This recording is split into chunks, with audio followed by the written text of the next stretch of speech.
quake. Not that much has been registered, but yes, the weather has turned quite inclement after 2 or 3 days of really hot heat wave and even loo in around the Delhi NCR region.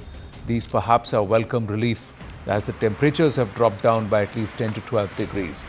Let's get a move on here on the right stand and get to the issue that we're going to deal with first up. We get you the latest on the extradited terror accused Tahawwur Rana and his story, which is replete with betrayal and hatred. A deserter from the Pakistani army, Tahawwur Rana sought to mend his relationship with the institution through the help of his childhood friend Dawood Gilani, also known as David Coleman Headley. In a quid pro quo arrangement, he became part of Headley's sinister design to terrorize Bharat. 2611 plot at Tahawwur Rana is under the watch of the National Investigation Agency. He's been kept in a 10 by 10 cell with no fan or window. There is an attached washroom but can't shut the door. There will be non-stop human and technical surveillance on him. He will be provided with a mattress on the floor. Food is being provided to him from the NIA canteen. Rana's interrogation room is under CCTV surveillance. And Tahawwur Rana remains in an 18-day NIA custody. So what were the grounds, the NIA's grounds for justifying Tahawwur Rana's custody? Well, the NIA says his links with the named terrorists and also terrorist organizations, along with other accused persons known and unknown, need to be probed in depth. NIA has also told the court he is the first big arrest in the 2611 Mumbai attack conspiracy case. Rana is one of the major masterminds of the 2611 attacks. He is to be confronted with documentary and electronic evidence. And the NIA in its plea has further said and detailed that investigation is also needed as his statements would lead to additional disclosures. Now, your channel has accessed details of how the intercepted calls nailed Tahawwur Rana. The first revelation, Rana called David Coleman Headley post the 2611 attack. He told Headley Indians deserved it. The third revelation, Rana praised 9 terrorists killed in the 2611 attacks, and also another revelation is that he demanded Pakistan's highest gallantry award for these terrorists. CNN News 18 has accessed NIA's line of questioning to Tahawwur Rana. 2611 plotters questioning is currently on, and some of these questions that he's going to be asked. 1. Why did you want gallantry award for 2611 terrorists? 2. What was your location on 26th of November 2008? For what purpose did you visit Bharat before 2611? Who are the people you met during your trip to Bharat? Did Headley show you videography of Indian locations? What do you know of Abdur Rahman's role in the 2611 attack? Why did you provide David Coleman Headley with visa support documents? Are Lashkar sleeper cells in Bharat still active, especially the ones that helped you? Are they still around? Was the plan for a spectacular attack in shape when you were in the Pakistan army? Were you in touch with Pak Army colleagues after moving to Canada and taking a Canadian citizenship? Remember, he took a Canadian citizenship and moved to Chicago in 2001. US Secretary of State Marco Rubio on Friday has hailed the extradition of Tahawwur Rana, a key accused in Mumbai's 2611 terror attack, saying, together, and I quote, together with India, we have long sought justice for the 166 people, including 6 Americans who lost their lives in these attacks, unquote. Quote again, we extradited Tahawwur Hussain Rana to India to face charges for his role in planning the horrific 2008 Mumbai terrorist attacks, unquote. This is what he put out on a post on X. Let's move further on to the other big story. The Akshay Kumar starrer Kesari Chapter 2 is all set to hit the theatres on the 18th of April. This also triggered a political firestorm. Another talking point that has now come to put the Congress in a spot or turn the spotlight on the politics of opportunity and political ambition of a dynasty, the Nehruvian dynasty. The movie Kesari Chapter 2 is based on the life and times of lawyer C. Sankaran Nair, who took on both the British and the Congress, especially after the Jallianwala Bagh massacre.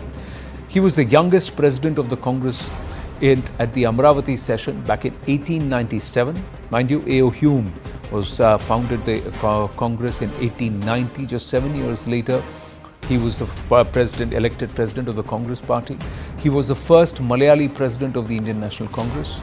He took on the British after the Jallianwala Bagh massacre. In 1915, he became a member of the Viceroy's Executive Council, but then he resigned from the council after Jallianwala Bagh massacre. C. Sankaran Nair opposed civil disobedience movement by Mahatma Gandhi. He criticized Gandhi's policies in his book Gandhi and Anarchy.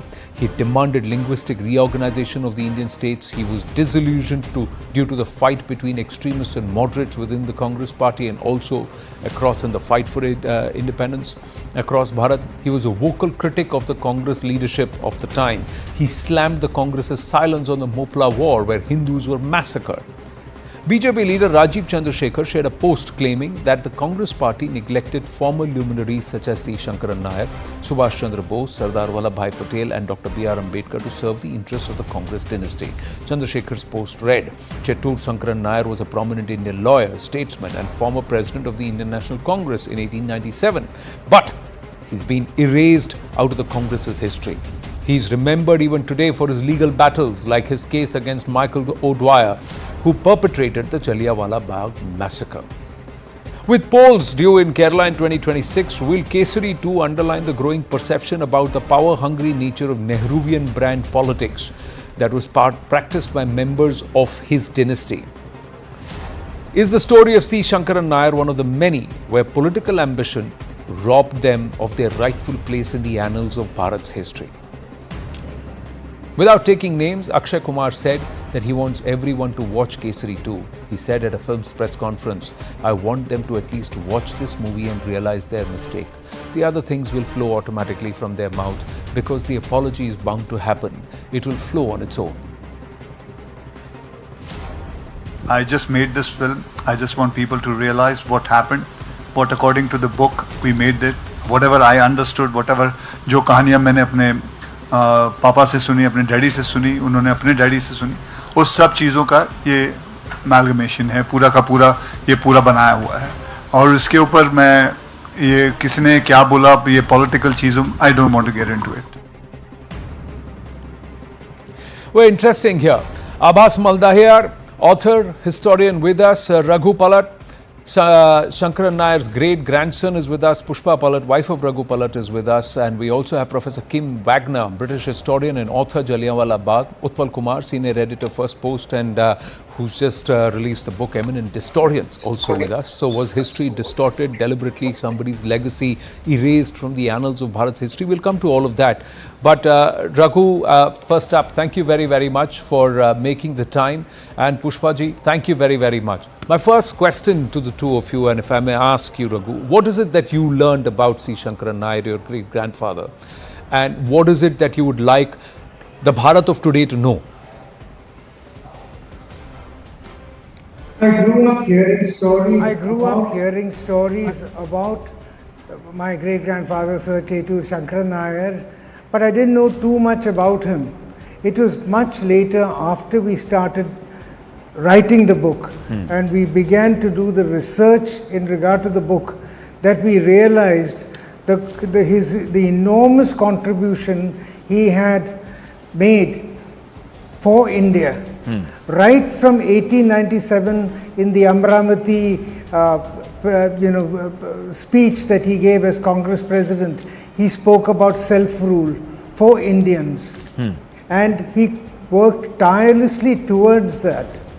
So, he was a man who believed that everything should happen through enactment of law, because he was a lawyer by profession, he was a High Court judge, and he believed that there was a manner in which reforms should be implemented. That a person with high principles, he did not really need others to, others to go along the same way that he felt. But if he felt strongly about something, he would stand alone if necessary and fight for it. That's the kind of person he was. Interestingly, Palat, correct me if I am wrong, is it from the maternal line? C. Sankaran Nairji's wife had the surname Palat, if my research is correct. Raghuji, is that true? No, not at all. Sir Chettur Sankaran Nair had one son and 5 daughters. The son was my grandfather.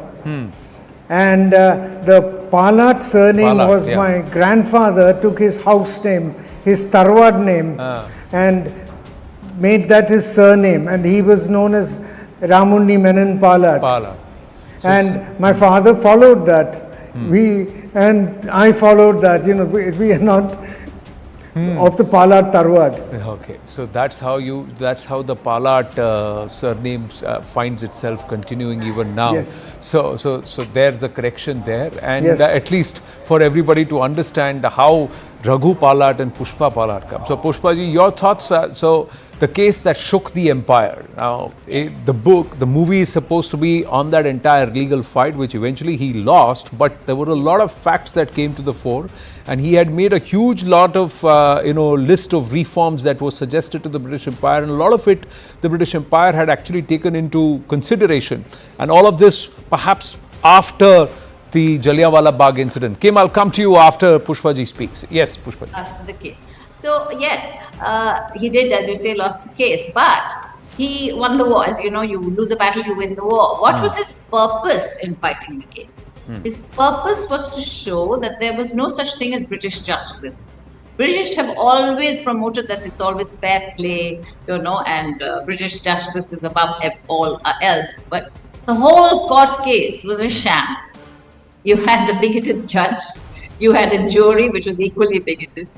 You had the judge giving us the closing statements and almost, helping out the other side. So, being a legal man, he knew what was happening. Obviously, he was aware of it, and he knew the end result of this. But that was not the point. The entire world press was there, and we, honestly, during our research, had daily reports from all these. We had collected them, we had, acquired them. And we had daily reports of the case for 5.5 weeks. It was the longest case at that time. And it was all there. So they had been covered worldwide. It was not just in India, but the Singapore Straits, everywhere. Every newspaper in the world had covered it. So what had he done? It was not only the Jallianwala Bagh, but all the atrocities committed in Punjab were disclosed now, where they had tried to keep it within the borders. They had closed the borders. They had censored the press. There was no way information was getting out. So they were retaining their image. That image was smashed.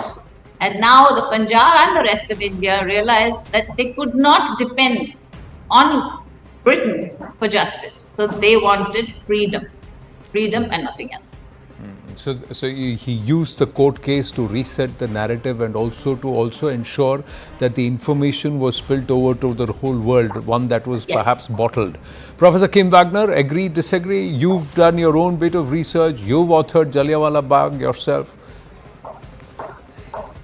I think there's a slight misconception here in the sense that this is a libel case brought against Sankaran Nair, right? It's Michael O'Dwyer who takes issue with a single page in Nair's book, which is, of course, not focusing on British rule, but rather on Gandhi and anarchy, as already mentioned.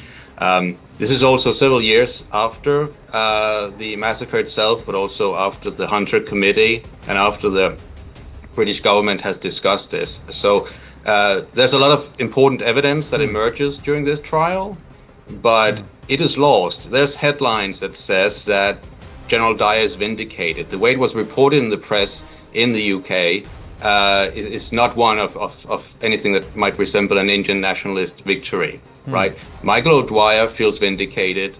And so I see it more as a kind of epilogue to the Jallianwala Bagh matter. It's an important case and it's often been overlooked, but I regard it slightly differently.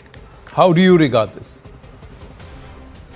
As a sort of a slight, I wouldn't call it a sideshow, but something that happens, years after. General Dyer at this point, he's depicted in the movie as being present in the trial. General Dyer was dying at this point. O'Dwyer has resigned. He's no longer Lieutenant Governor of Punjab, right? So this is several years after, and it does the case does dominate the newspapers for a few weeks. But I don't think it can be claimed that it really profoundly changes the narrative. But does it not, would you disagree that it brought the truth of Jallianwala Bagh front and center, and Michael O'Dwyer filing that defamation case perhaps unearthed certain aspects to what happened there? And would you disagree with Pushpa Palat when she says that what was bottled up, what was blocked, now then the whole world got to know what had actually happened? I don't recognize that depiction. A lot of evidence had already been brought out by the National Congress inquiry that had taken place in 1919 and 1920. A lot of further details came out that is true. So it's an important part of the history of Jallianwala Bagh. But I don't see it as this big revelation. Raghu Palat? Yes. Yes, please. Could I interject? Yes, please. Go ahead.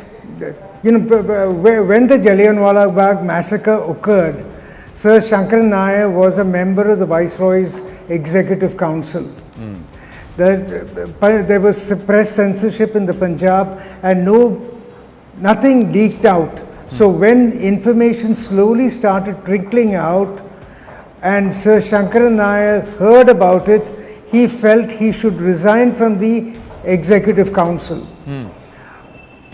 At that time, Congress leaders such as Dr. Annie Besant and Motilal Nehru went up to Sir Sankaran Nair and begged him not to resign from the Viceroy's Executive Council, because he was the only person, the only Indian fighting for the rights of Indians. He said at that time that he would reconsider if Father Andrews, who was an Englishman, a priest and a friend of Mahatma Gandhi, if he would go into the Punjab and find out exactly what had occurred. Father Andrews took a train and went to the Punjab, but he was not allowed to enter. And so he returned back to Simla and told Sir Nair, resign, I will not stand in your way. And Sir Sankaran Nair resigned. The fact that he resigned at the pinnacle of his career reverberated through the entire country. Martial law was lifted in 3 days, press censorship was lifted in 4 days, and this was discussed even in the House of Commons. And that is why Austen Chamberlain, who was the Prime Minister at that time, asked and had the Hunter Commission instituted to find out exactly what had occurred in the Punjab. And the Congress report also happened, was investigated. When Winston Churchill heard about what had happened, he called it a monstrosity. And Major General Dyer was asked to resign and leave. He was considered unfit for military duty, and he had to return to India. And Sir Michael O'Dwyer was also, asked to give up his position, and he walked through the corridors of Westminster trying to be heard, and he was not given a chance because everyone realized the terrible things that they had done. It was just that after Sir Sankaran Nair returned to India, and when he was the Diwan of Indore, wrote Gandhi and Anarchy, and 3 copies of the book landed in England, that Sir Michael O'Dwyer thought this would be a manner in how he could redeem himself, and filed a case of defamation in a British court, knowing that he would get a better than fair hearing. Yeah, we get a judge and an English jury. Chance. And Justice McCarty and Justice McCarty at various times said, how can you hold a person accountable when he was trying to save the British Empire? Significant is True. So Kim agrees with that. What Professor Kim wanted to say was that this whole aspect, this legal battle came because of the defamation case. It was not the trial of the Jallianwala Bagh massacre. So the movie depicts no. Yeah, carry on. No, carry on. Pushpa, say. It was the defamation. You see, when Please. Go ahead, please. Any of you. Yeah, I know you're sitting next to each other, so any two things. one of you. Yeah, please. Okay, can I carry on? Okay. Okay, when the Hunter Commission report took place, there was a majority and a minority report, there was a Congress report, the facts came out, but it was not widely known in India until the defamation case happened. And then the defamation case was filed in 1922, and then Sir Nair and of course Sir Michael O'Dwyer gathered evidence, and they took depositions from those who had been harmed. Right. And it took 2 years, and that took time. It Okay. took them 2 years to compile this information. Okay, and now then, Pushpa. And then when this was revealed to the world, that was when everybody came to know what had happened in the Punjab. Pushpa, you want to add something? Yeah. Are on the British MP. Because now the world knew. Forget India, all the world knew. Forget India. So that's what happened. Anyway, but Professor Kim just wanted to tell our viewers that this is not the Jallianwala Bagh trial. It was the defamation case that happened a Yes, few that years is later, correct. and That is correct. that's when this whole aspect came through. But Absolutely. let's take this conversation forward. Abbas Maldhayar and Utpal are with us. Let's just quickly understand. Abbas, your thoughts on this entire aspect of why C. Shankaran Nair is never mentioned in the Congress annals. Is it because of Gandhi and legacy? Because of his criticism of Mahatma Gandhi? More than this defamation case around the Jallianwala Bagh massacre? Very good evening to all the panelists, and it's such a wonderful pleasure to be around with the people who should be the best speaking for the subject. I am glad to be here, Anand. So tonight's question is very simple: that why does India remember General Dyer's bullet, but not the only Indian who dared to roar back with the words that would have shattered the Raj? His name is obviously the Sir Shankar Nair, the forgotten firebrand Congress never would have wanted. A man with a spine made of Malabar teeth, the tongue sharp enough to nightmares, the voice and whatnot. We can just keep on talking about him. But when came the 1919 Jallianwala Bagh massacre happened, and then there were the whole bunch of people celebrating the thing even in England. We have the stories, we have the things on the record. And of course, they were it was condemned by a lot of people. But there were a lot of Indians also who were not having enough guts to speak up for what it needed to be for. And the man who stood was Mr. Shankar Nair. Now, the biggest speaker which comes into the play is that who stood for the General Dyer. It was a man named Amar Singh Thapar. He was a magistrate in Punjab. And you see that how a few bunch of Britishers, who was trying to defend General Dyer, this man jumps in, the grandfather of famed intellectual class, I would say. We see on a prime time today, and a lot of intellectual discourses of history are framed by them. They are the one. They were given enough of honor by the Congress government. Congress rewarded this family very much. They were allowed to thrive. They were never called collaborators. Their descendants went on to become TV historians, textbook editors, and whatnot. And meanwhile, Sir Sankaran Nair, the only man who could say something for the Jallianwala Bagh, was cast aside. He just became the footnotes, if I have to say. No one spoke about him. And just I'd like to remind one thing, Anand, that a year back, or rather a couple of years back, we were discussing Mopla genocide. I had quoted him extensively, but no one spoke about him. Even when the clips were put out, no one was speaking about it. No one even picked that. I have picked that name. So now let's look at a bit of selectiveness of the Congress outrage. Let's do the math. It's very simple. So he resigned after Jallianwala Bagh. He's erased from the Congress folklore completely. He's forgotten. He called out Mopla genocide, level divisive, ignored. Now, who defended the Dyer publicly? It was Mr. Thapar, treated with honor, promoted. Now, the people who supported the Khilafat mobs, they were glorified as secularists, memorized, and it went on and on. Like when the Malabar genocide happened, the Mopla 1921, where there was the mass of the rapes which were committed. We hear the stories where the pregnant ladies, the bellies were put out, and the situation was very. We just can't even imagine such situation in front of our eyes. It's very striking. Now, they always tried to delete the legacy of the man who questioned Gandhi on this as well. Now, he was the southern lodestar of Dharma. So what it happens, there's a man coming from Ottapalam, Kerala. He is fighting for the lives lost in Amritsar, north and south connection. He's standing for the Dharma, the Hindus, which even the great secularists and the great Hindu leaders, the Mahatma Gandhi, is also unable to stand.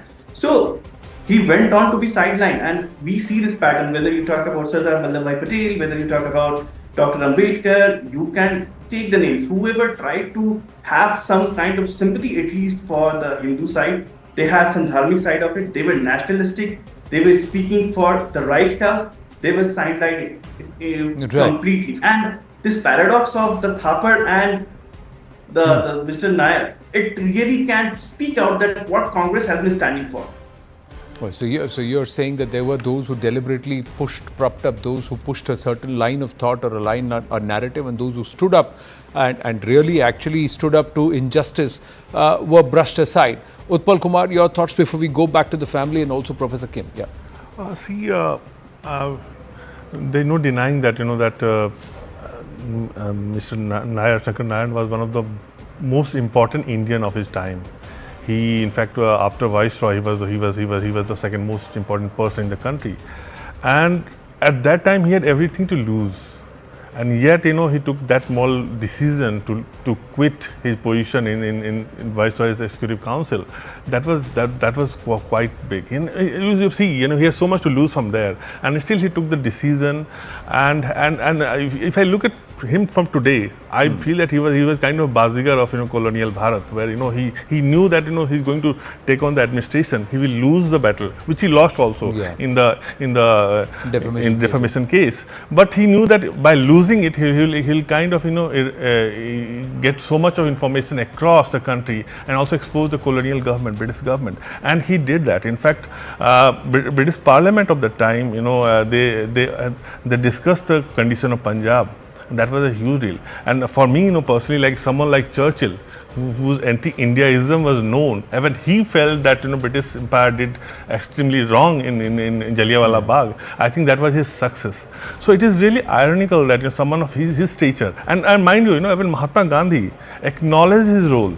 Post Jallianwala Bagh massacre, he said that he did a commendable job in kind of awakening the masses of this country, and yet when the history was written, he was completely sidelined. And today, if we remember him through a film, it tells a lot about the kind of history we are taught. And I'm no gumpsum in saying that that our history is still not our history. Bharat's history is yet to be written from Bharat's own perspective. But not just the perspective, even the facts are not out. So a lot of the facts themselves have been so glossed over that we don't even know. But there are those who believe that all aspects of our history we need to accept. We need to live with it, not live in it. That's many would say, but they would also say that you put out all the facts. Don't try and just gloss over and showcase certain, and then also that is being interpreted in a particular manner.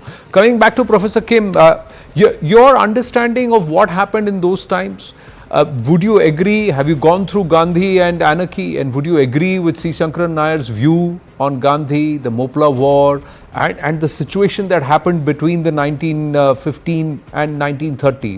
There are at least about 1,000 riots across the length and breadth of this geography, that is India, Pakistan, Afghanistan and Bangladesh today, that were recorded, and a lot of it were sowing these stems of divisiveness between communities.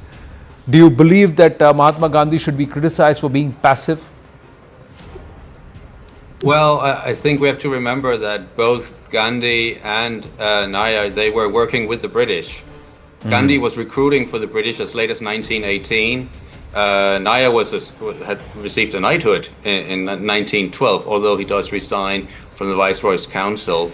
So we're talking about what we might consider moderate nationalists who are trying to work for reforms along with the British. It's only after Jallianwala Bagh that we actually have the call for an independent India becoming mainstream.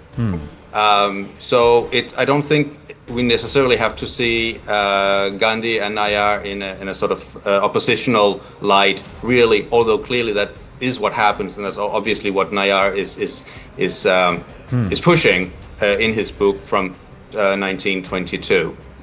What prompted him to... Yeah, please complete, Professor Kim.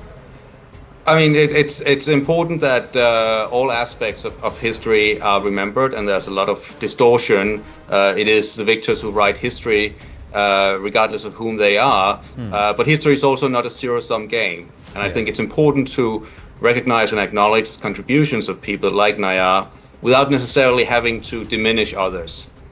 True, but the idea is that Sri Sankaran Nair in Bharat's modern day history and politics has been subsumed altogether, and is that not injustice is a larger question. Will this movie bring that to the fore? Raghupalat, if I may ask you, what do you believe? Why do you believe he wrote the book Gandhi and Anarchy? Why do you think he was critical of Mahatma Gandhi?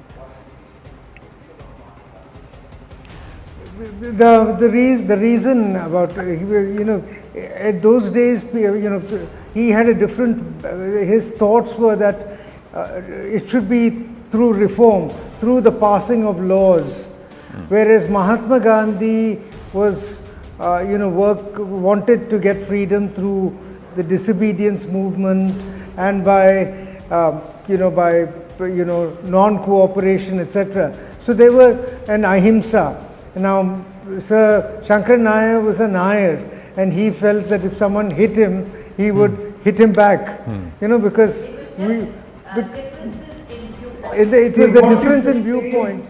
They wanted the same result, which was that Indians rule themselves.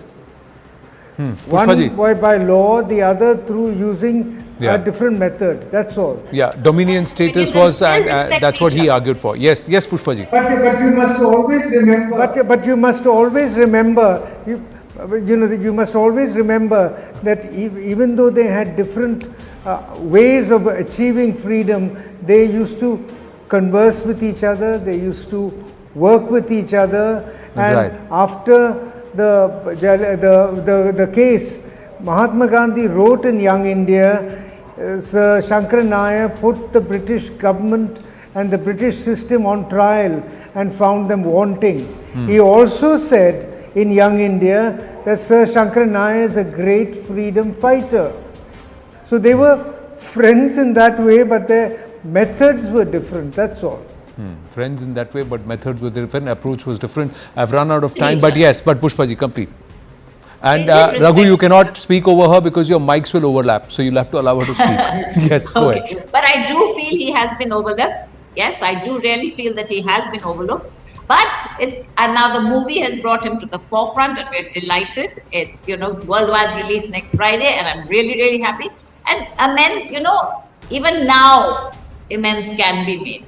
So some years have passed, but it's better late than never. And I am delighted that Shashi Tharoor, a senior congressman, has mentioned in Trivandrum today that it's time to make amends. Yes, it is. It is not just also time to recognizing this. Yeah, it is not just time to make amends. It is also time to get informed, get the right perspective about our history. So start with the movie, get to the book, The Case That Shook the Empire, and then read Professor Wagner's book and work on the Jallianwala Bagh massacre. So you'll get a holistic perspective. And then eventually, once you're done, and if you feel like reading more, read Eminent Historians and Babar by the other two panelists here who are with us. Thank you very, very much. Engaging conversation. Thank you so much. We're going to take a short break. When we come back, did fundamentalists and political opportunities cause partition? Is there a thought continuum that continues to divide Bharat and deny a huge host of its people their rights? What Prime Minister, Home Minister and Union Minister Dr. Jitendra Singh said at Rising Bharat 2025 after the break. Stay with us.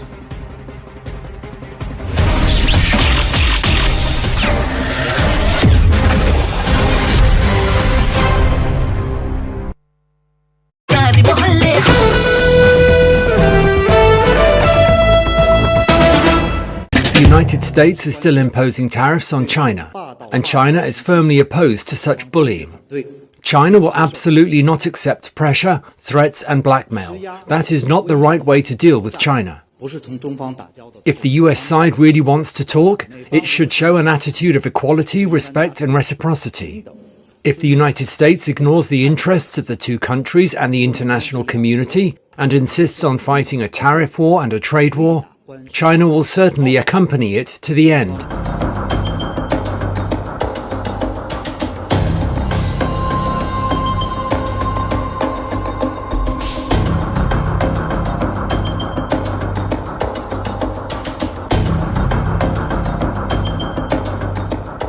We've seen the global markets going through quite a seesaw over Trump's tariff policies, and in particular policies or uncertainty in policies in relation to China. And now again, at a cabinet meeting at the White House on Thursday, we saw clearly contradictory statements emerge on China, hardly likely to be calming for the markets or bring clarity on what the US policy is. Trump, on the one hand, said a deal with China can be worked out. And I'm sure that we'll be able to get along very well. I have great respect for President Xi. He's been, in a true sense, he's been a friend of mine for a long period of time.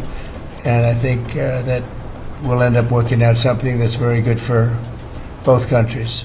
And within minutes, he was saying this. What they've done to our country, they've destroyed our economic base to a large extent. The good news is we're very vibrant, and we're going to get it back fast. We already have. Look, we're making $2 billion a day now. Secretary of State Marco Rubio put it more sharply. One of the most important things I believe you'll achieve in your presidency is reordering the world in a proper way. For 31 years, more than 31 years now, multiple administrations have allowed the Chinese to deindustrialize this country, to take away jobs and factories and pillars of our national strength. And what you're doing now, I think, is a great service to our country, but ultimately to the world. Trump insisted that the US is on a good track in negotiations with several other countries, but he did acknowledge that it may not all be smooth going. We think we're in very good shape. We think we're doing very well. Again, there'll be a transition cost and transition problems, but in the end, it's going to be a beautiful thing.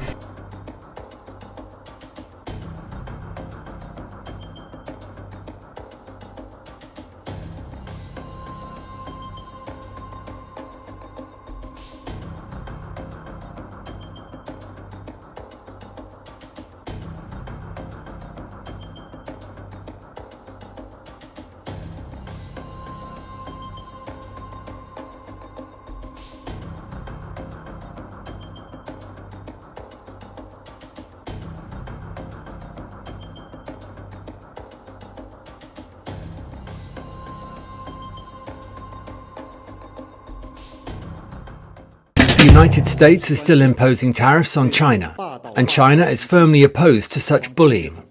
China will absolutely not accept pressure, threats and blackmail. That is not the right way to deal with China. If the US side really wants to talk, it should show an attitude of equality, respect and reciprocity. If the United States ignores the interests of the two countries and the international community and insists on fighting a tariff war and a trade war, China will certainly accompany it to the end.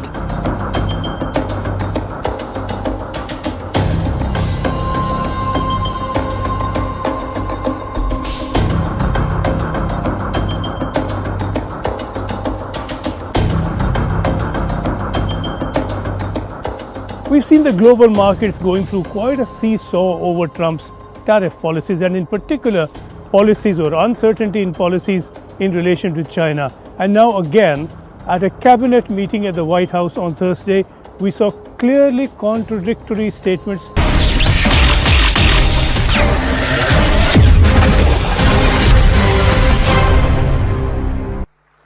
साथियों, हमारे यहाँ दशकों तक एक प्रवृत्ति चली, राष्ट्रीय चुनौतियों को पहचानने के बजाय उन्हें राजनीतिक कालीन के नीचे छिपा दिया गया।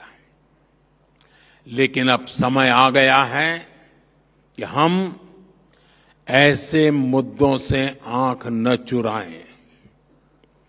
21वीं सदी की पीढ़ियों को हम 20वीं सदी की राजनीतिक भूलों का बोझ नहीं दे सकते हैं।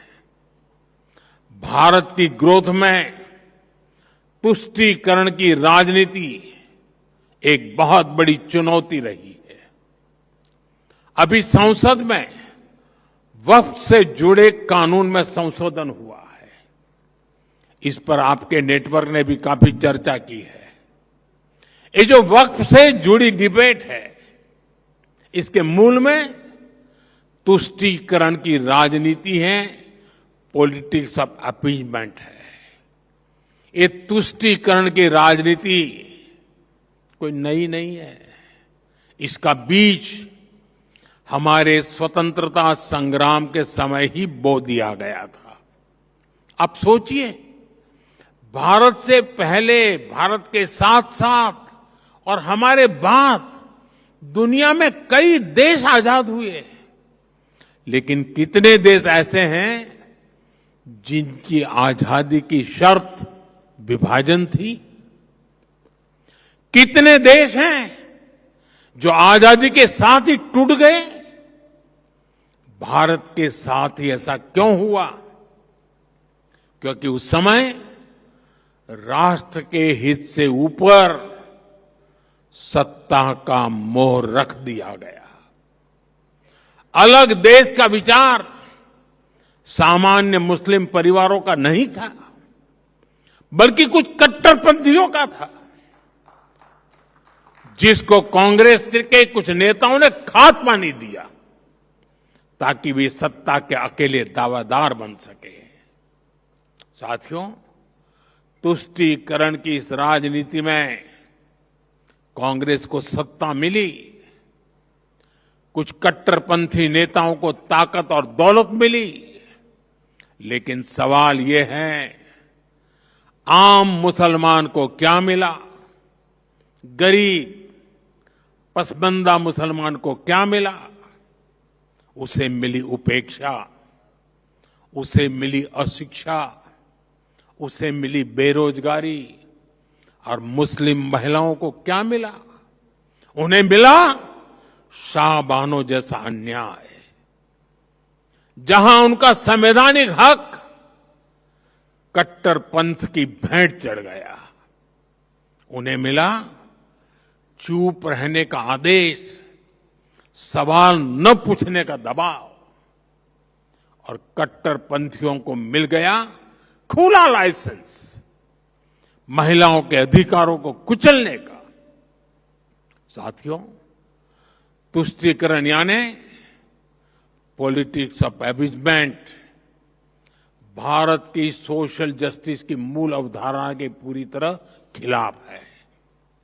लेकिन कांग्रेस ने इसे वोट बैंक की राजनीति का हथियार बना दिया। 2013 में वक्फ कानून में किया गया संशोधन मुस्लिम कट्टरपंथियों और भू माफियाओं को खुश करने का प्रयास था। इस कानून को ऐसा रूप दिया गया कि उसने संविधान के ऊपर खड़ा होने का भ्रम पैदा किया। जिस संविधान ने न्याय के रास्ते खोले, उन्हीं रास्तों को वक्फ कानून ने संकुचित कर दिया गया। और इसके दुष्परिणाम क्या हुए? कट्टरपंथियों और भूमाफियाओं के हौसले बुलंद हुए। केरल में ईसाई समाज के ग्रामीणों की जमीन पर वक्फ के दावे, हरियाणा में गुरुद्वारों की जमीन विवादों में, कर्नाटका में किसानों की जमीन पर दावा, कई राज्यों में गांव के गांव हजारों हेक्टेयर जमीन अब एनओसी और कानूनी उलझनों में फंसी पड़ी है। मंदिर हो, चर्च हो, गुरुद्वारे हो, खेत हो, सरकारी जमीनें हो, किसी को भी अब भरोसा नहीं रह गया था कि उनकी जमीन उनकी ही रहेगी। सिर्फ एक नोटिस आता था और लोग अपने ही घर और खेत के लिए कागज ढूंढते रह जाते थे। जो कानून न्याय के लिए था, वो डर का कारण बन गया। ये कैसा कानून था? साथियों, मैं देश की संसद को सर्व समाज के हित में, मुस्लिम समाज के हित में एक शानदार कानून बनाने के लिए बधाई देता हूं। अमित जी, मोदी जी ने कहा कि उस वक्त के जो नेता थे उन्होंने राष्ट्रहित के ऊपर सत्ता को रखा। तो मैं ये जानना चाहता हूं आपसे कि मोदी जी किन लोगों के बारे में बात कर रहे हैं, कट्टरपंथियों का साथ किन नेताओं ने लिया और ऐसा क्यों किया? और पार्टीशन के लिए वो कहते हैं कि जो है मुसलमान नहीं चाहते थे कि पार्टीशन हो, गरीब मुसलमान नहीं चाहते थे ऐसा हो। नहीं, देखिए, ये तो सब जानते हैं कि जब मुस्लिम लीग चुनाव में खड़ा हुआ और 2 राष्ट्र के सिद्धांत के आधार पर खड़ा हुआ, पार्टीशन के पहले जो अंतिम चुनाव हुए स्थानीय विधानसभाओं के, उसमें पाकिस्तान के हिस्से में भी मुस्लिम लीग का पराजय हुआ था। मुस्लिम जनता सच अर्थ में नहीं चाहती थी कि इस देश के टुकड़े हो, और ये बात मोदी जी ने ठीक ही कही है कि उस वक्त के कांग्रेस के नेता ही राष्ट्र के विभाजन के लिए जिम्मेदार हैं। उनकी तुष्टीकरण की नीति ही राष्ट्र के विभाजन के लिए जिम्मेदार है। और आज मैं आपके कार्यक्रम के माध्यम से मैं देश के युवाओं को विशेषकर कहना चाहता हूं, बाकी कुछ भी सहन करना, मगर तुष्टीकरण ऐसा जहरीला नासूर है जिसको देश से हमेशा के लिए युवा पीढ़ी ने उखाड़ कर फेंक देना चाहिए। जो तुष्टीकरण की राजनीति करते हैं वो देश हितों के साथ समाधान करते हैं, वो देश हित की नीतियों के साथ वोट बैंक के कारण कॉम्प्रोमाइज करते हैं और देश के अंदर ही एक नया देश बनाने का बीज बोने का काम करते हैं। मगर मोदी जी थोड़े चिंतित दिखते हैं। मैं भी कहना चाहता हूं युवाओं को कि समय बहुत निकल गया है। मोदी जी ने ही 10 साल में इस देश को जातिवाद, परिवारवाद और तुष्टीकरण से मुक्त कराकर विकास की राजनीति की ओर ले जाने का काम किया है। हमारी युवा पीढ़ी ने इसको आगे बढ़ाना हो। दल कोई भी तय करिए, दल के अंदर युवाओं को समान मौके होने चाहिए। दल की नीतियां दल के हित में नहीं बननी चाहिए, देश के हित में बननी चाहिए। और दल जातिवाद, प्रांतवाद, भाषावाद से ऊपर उठकर देश की चिंता करने वाला दल होना चाहिए। दल कोई भी चुनिए, वोट उसी को दीजिए जो दल जातिवाद, तुष्टीकरण और परिवारवाद से मुक्त हो। और यही हमारे देश के विकास का, हमारे देश के लोकतंत्र की रक्षा का सच्चा रास्ता है। कांग्रेस में उस जमाने में बहुत बड़े बड़े नेता हुए, आपने मेरे सवाल का जवाब नहीं दिया। किस नेता के बारे में बात हो रही थी? वो कौन से नेता थे जो ये कर रहे थे? नहीं, ऐसे सिंगल आउट करना तो बहुत तकलीफ होगी, मगर कांग्रेस ने बाद में प्रधानमंत्री नेहरू जी को बनाया था, तो इशारा उन्हीं की तरफ है। इशारे का सवाल नहीं है। प्रधानमंत्री तो अंततोगतो वही बनता है जो फैसले करता है। हमारे सर्वोच्च नेता मोदी जी है तो मोदी जी प्रधानमंत्री बनेंगे। अब कांग्रेस ने उस वक्त नेहरू जी को बनाया था, परंतु मैं इतना सुनिश्चित रूप से कहता हूं, आज देश के युवाओं को खड़ा कर दीजिए, किसी को भी उठाकर मंच पर लाकर पूछ लीजिए उस वक्त आप विभाजन लेते क्या? विभाजन किया नहीं गया है। कांग्रेस पार्टी के उस वक्त के नेताओं ने विभाजन को स्वीकार किया है, और ये मैं मानता हूं इससे बड़ा देश हित से समझौता कोई हो नहीं सकता। The immediate aftermath of partition saw bloodshed, displacement, the biggest ever exchange of populations happening anywhere in the world. And in the later aftermath, after a few years, it was food scarcity, poverty, a long spell, which even India had to bear. Under the same Prime Minister, who happened to be one of the protagonists of the partition, or maybe facilitated Jinnah's two-nation theory. And the two-nation theory itself, if you see academically, evidently felt short of vindicating itself. Varna Bangladesh na banta.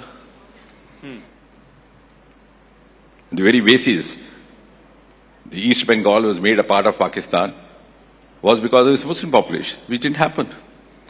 Then you wouldn't have this kind of disenchantment, discontent happening in Balochistan, which you witnessed today. Or even in the Pak occupies Jammu Kashmir, which of course was not a part of the partition. Redcliffe ne jo line khinchi thi, to alag thi. And that Redcliffe is itself a case study for you. You know, the story of Redcliffe, he was an attorney. Lord Mountbatten wanted a legal expert to do so. So he came here. He stayed there just for about 30 days or so in Delhi, didn't move out. But they say he was a great brainy guy. So he drew a line on a map, depending population ka study karke, and that came to be known as the Redcliffe line. In fact, Firozpur ka hissa bhi katne wala tha. So then there was a rethinking, that Jammu Kashmir bilkul hi cut off ho jayega. And then this link came. And intelligent as he was, because I have with me about 500 books on partition, written by Indian victims, the Pakistan victims, those who went abroad and settled because there was a window period, you could choose even a Commonwealth country. And of course, last month only one young lady journalist from UK has written a book on the families. And there are also books written by the British authors. And one of the British books mentions that when Redcliffe's task was over, he handed over his documents to Lord Mountbatten. He had at the back of mind that this was going to be disaster. So he wrote a letter to his stepson. He said, my task is over, I'm coming back before more than 1 million people rendered homeless come looking for my blood. So he knew what he was doing. Yes. But that suited Jinnah, that suited Nehru, and that also very much suited the British rulers. Allow me to ask you this. Is this the BJP and the current disposition's obsession with pushing down Nehruvianism and Nehruvian politics? Or is it just bringing front and center our history, our itihas like it was? Because it's difficult to believe कि दो लोगों की महत्वाकांक्षा या कुछ लोगों की महत्वाकांक्षा जैसे प्रधानमंत्री जी ने कहा, उसकी वजह से इतनी सारी जनता का नुकसान सह लिया गया. Nobody liked the bloodshed that happened. 3 million people died, got displaced, and there was so much bitterness, and those lines are still drawn. No, absolutely. I totally agree. Would you really want to say that it was just the power-hungry ambition of 2-3 people and a collective that destroyed this entire subcontinent? Yes, to a very great extent. And do you know something? Even Jinnah, I don't know how far ideologically or by conviction he was subscribing to an Islamic state. It was more of a mission. And in the very first speech in the National Assembly of Pakistan, he said, look, now our objective is over, now everybody would be equal. And one more fact which is not much talked about is that on the 14th of August, the midnight, when Pakistan was granted independence, the very first national anthem was written by a Hindu poet called Jagannath Azad. और वो किस्सा यूं हुआ कि Jinnah asked for a panel of poets who would have to write this, and when he noticed the name of a Hindu young poet, he said, look, let's have this, it might send out a message. And the phrase of Jagannath's anthem was something different. It was like Sar Zamine, Pakistan. It was dedicated to Mother Earth of the new country, nation.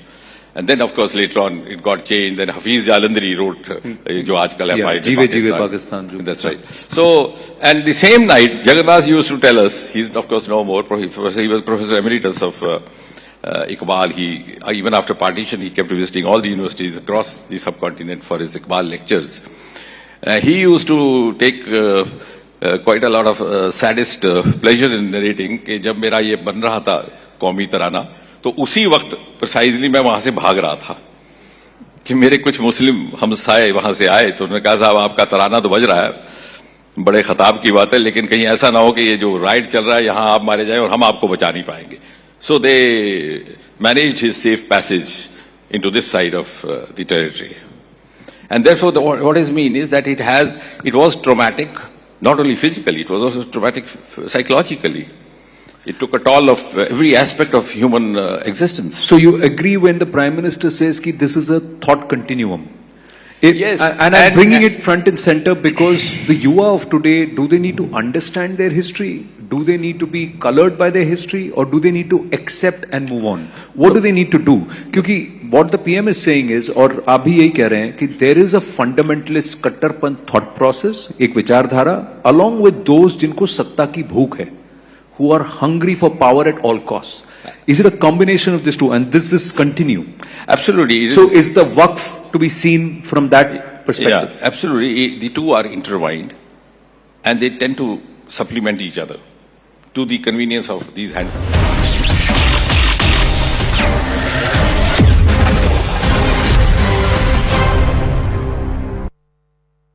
Brought to you by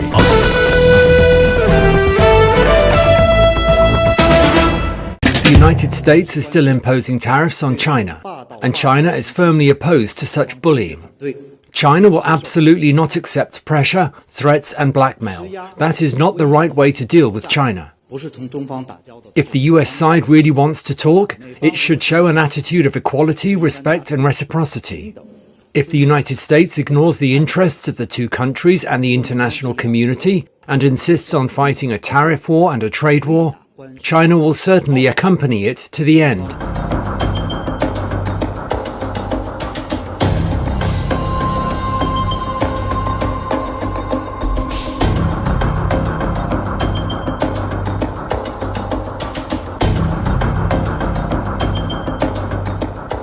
We've seen the global markets going through quite a seesaw over Trump's tariff policies, and in particular policies or uncertainty in policies in relation to China. And now again, at a cabinet meeting at the White House on Thursday, we saw clearly contradictory statements emerge on China, hardly likely to be calming for the markets or bring clarity on what the US policy is.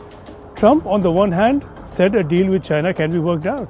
And I'm sure that we'll be able to get along very well. I have great respect for President Xi. He's been, in a true sense, he's been a friend of mine for a long period of time. And I think that we'll end up working out something that's very good for both countries. And within minutes, he was saying this. What they've done to our country, they've destroyed our economic base to a large extent. The good news is we're very vibrant, and we're going to get it back fast. We already have. Look, we're making $2 billion a day now. Secretary of State Marco Rubio put it more sharply.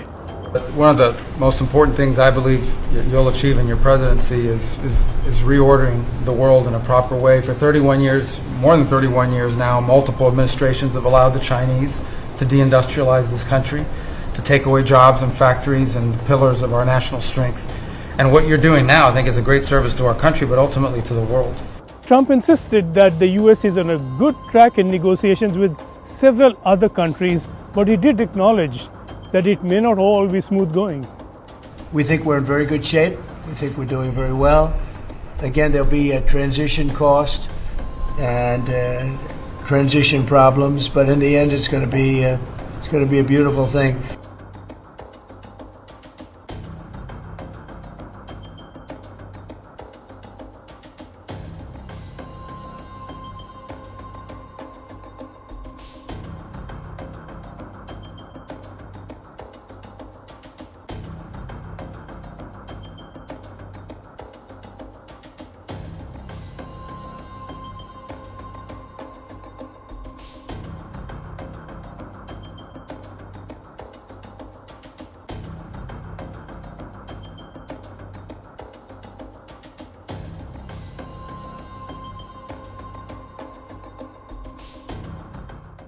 The United States is still imposing tariffs on China, and China is firmly opposed to such bullying. China will absolutely not accept pressure, threats and blackmail. That is not the right way to deal with China. If the US side really wants to talk, it should show an attitude of equality, respect and reciprocity. If the United States ignores the interests of the two countries and the international community and insists on fighting a tariff war and a trade war, China will certainly accompany it to the end.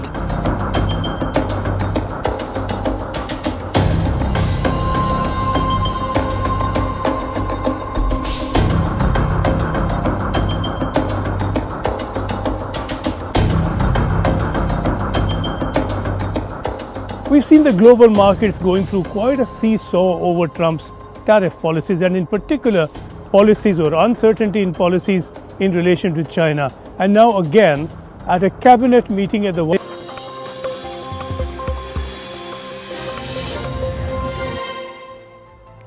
Good evening, you're watching Brass Tacks. I'm Zakir Jacob. There is a full-blown war of words over the extradition of 2611 accused Tahawwur Rana. He was successfully extradited to India. He's now been remanded to NIA custody for the next 18 days. His role so far, what has been established in the NIA's charge sheet, in the convictions that he has faced in the United States in a court of law there, is very clear.